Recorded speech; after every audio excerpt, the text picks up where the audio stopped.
Hey everyone, welcome to another episode of Occult Movie Tuesdays right here on Night Owl Video. Today I am talking about this film, King Kong Lives from 1986. Not a well-received film, but we're going to be talking about nonetheless. Cast, production, my thoughts on the film, all that stuff, all the good stuff. So I hope you'll stick around. Let's jump right into it. This is an adventure monster movie from 1986 directed by John Guillermin, who also directed the original or remake of King Kong from 1976, as well as The Towering Inferno, a movie that I recently reviewed. Just coincidence that I actually got around to reviewing this the week after The Towering Inferno, but John Guillermin did direct this one as well. This movie stars Linda Hamilton, who of course was in Terminator 1 and 2, and it also stars Brian Kerwin, who was in Jack, as well as The Help. It doesn't have a big cast. I didn't really do much of a deep dive on this movie, this review will be fairly short because there really wasn't a lot to say about it. But the synopsis for King Kong Lives is, after falling from the Twin Towers, Kong lies in a coma for 10 years. When his heart begins to fail, scientists engineer an artificial heart, and a giant female ape is captured to serve as a source for a blood transfusion. When Kong awakens following his heart transplant, he senses the nearby presence of the female ape, and the two escape to wreak havoc together. And, well, yeah, and to be in love a little bit too. It's pretty cute. But yeah, this is pretty cornball, but I liked it okay. But I'll get to that in a minute. The budget for this film was $18 million and the box office was $48.9 million. So about $30 million in box office revenue. The progress of a sequel was complicated by the fact that the 1976 film was considered a financial disappointment, and there were ongoing legal uncertainties over who owned the rights to King Kong. A number of scripts had been written, said writer Steve Pressfield, quote, "They had King Kong in Russia and King Kong in outer space," unquote. Quote, "Really, this is not an exaggeration," unquote. Oh, sorry. They even had one with little kids leading him around saying things like, "Careful, Kong, don't step on that car.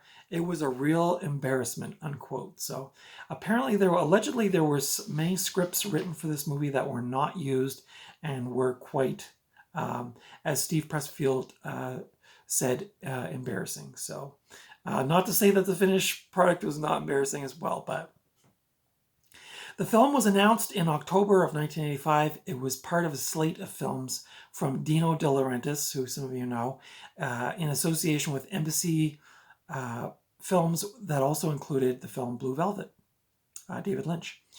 King Kong Lives was released on VHS in 1987 by Lorimar Home Video and on DVD in 2004 by 20th Century Fox, which I'm guessing is what this one is. Yes, this is that DVD edition. So I couldn't really find a lot of stuff about the production of this film, but that's what I found. The critical reception for this film was that King Kong Lives was panned by the critics. Rotten Tomatoes reports a 0% approval rating based on 12 reviews. The film was listed in Golden Raspberry Award founders John Wilson's book, The Official Razzie Movie Guide, as one of the book was called the 100 most enjoyable bad movies ever made. So this movie was not well received at all. This tanked. I mean, it did okay at the box office. I guess it made about $30 million in revenue, but the critics panned this movie, and it's one of those situations where I kind of can't disagree with them. This comes 10 years after the King Kong remake by the same director, John Guillermin. Now, the 1976 King Kong, like I said a few minutes ago, was considered a box office disappointment, and I don't think it got great reviews. But again, I think, like I said in the Towering Inferno review, like John Guillermin had some kahunas to think to redo King Kong, considering that the 1933 King Kong was considered, back then was considered like the quintessential King Kong movie. I mean, we've seen a few other iterations of that as Peter Jackson did his 2005 remake. But for one thing, for me, that was the King Kong in 1976 was the first movie I ever saw in the movie theater. I was 6 years old when I saw that movie, and it left had a profound effect on me. And I think probably started me down the road of science fiction and monster movies and all that stuff, because I've always had a fascination with that stuff. And still to this day, almost 50 years later, here I am talking about King Kong Lives. But I think like the 76 one didn't get great reviews, and this one just didn't do well. I can't lie, this was not a great movie. This is like, if you like 80s camp, if you like the guy in the gorilla suit, what else? If you like Linda Hamilton, she's pretty awesome in this movie. Here's another thing. I may have said this before in another, I can't remember if I reviewed King Kong from 76 yet, but I think I talked about it once. I watched that, I saw that movie in the theater, and it had a really profound effect on my little brain as a 6-year-old. And then I think I saw it on TV when I was older, and I still thought it was really good. And then I was working at Blockbuster, and I worked with this other person, and they said, "Oh, you're buying that King Kong movie, the one with the guy in the gorilla suit?" And he just instantly like decimated my suspension of disbelief. And I know that sounds funny, because at the time I would have been like probably my mid-30s, but I still kind of had this thought in my head, like King Kong, like it's like very, like still very convincing. And I would never have thought, really, like maybe when I rewatched it then I would have like said, "Oh, it's a guy in a suit." But like for all those childhood years and teenage years, like even into my 20s, I for some reason my brain just still believed like this is like a giant gorilla. Like, I know that sounds funny, but I was a bit of a spacey kid, and I like to believe in those things. And I think that movie really had like a magic to it for me. And then this person I worked with ruined it kind of for me. And so then when I'm watching this one, and this one, even the effects and the costume aren't as good as the 76 movie. It's really noticeable, and it really takes me out of the movie now as an older person. But I still really like these movies, and this one, yeah, it's not good. But I will say there was a scene at the beginning where he has a heart replacement, and they give him like a what do you call it, like a plastic heart or whatever, like an electronic heart.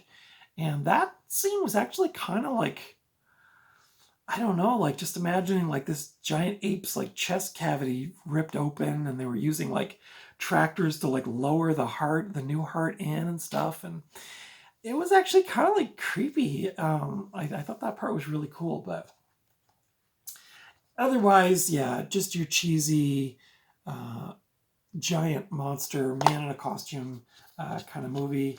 I had never actually, don't think I'd ever actually seen this movie until recent weeks. There's the inside. I would say if you liked the 76 Kong, and there's a picture of him on the inside, he is a bit more like, I guess, angry or ferocious in this movie. But the whole scene with the lady gorilla, it's pretty corny. I won't lie, but I would say this would be fun. This would be another one of these ones you could throw this on a rainy Sunday afternoon if you want, just a popcorn flick, and you can turn your brain off and just enjoy it for what it is. That's what this movie is. Don't go in expecting, the 30s King Kong or even the mid 70s King Kong. This is your 80s camp sci-fi fantasy schlock in its quintessential form. But yeah, will I watch this again? I don't know. Maybe I guess I could do it as a double feature with the 76 one, but this maybe would be better with like Godzilla versus Kong, like the 70s one, or something along those lines. But just good, cheesy fun. This was actually written by Ronald Shusett, who I think is the guy that was a writer on Alien, if I'm not mistaken. Um, Produced by Martha Schumacher. I don't know if she's related to Joel Schumacher, but this Ronald Shusett was also the executive producer on this. So, but I think he's the guy that worked on Alien, if I'm not mistaken. You can correct me in the comments below if you want. This edition is the, like I said, the 2004 20th Century Fox DVD edition. It's rated 14 in Canada. This is a Region 1 DVD. Let's see, it has a runtime of 105 minutes. It's from 1986. Color, Linda Hamilton. Yeah, and Dino De Laurentiis, I mean, he did some cheese. He also did like, Dune, or he presented Dune through his production company and stuff. So he was doing a lot of big budget movies back in these days. I didn't get the budget on this one, but I also didn't get where you can watch this, but I'm sure this is available. Check Tubi, check YouTube. I'm sure there's a copy of it around. This is the first time I've seen a DVD of this or any physical media form of this in the 3 years that I've been seriously thrifting. So I don't think this is a super common one to come across. You can correct me if I'm wrong, but it says, "You thought the battle was over, but it's just beginning." Dun, dun, dun. King Kong Lives. Those are my thoughts on this film. What did you think of this movie? Did you like it? Did you not like it? Do you think it's just a good, cheesy, rainy Sunday afternoon romp with a man in a giant gorilla costume? Let me know your thoughts in the comments below. I won't judge. I didn't totally hate this. I liked it in the way that I like a lot of other cheesy giant monster movies, but yeah, not great. But anyway, Linda Hamilton, though, very enjoyable in this film.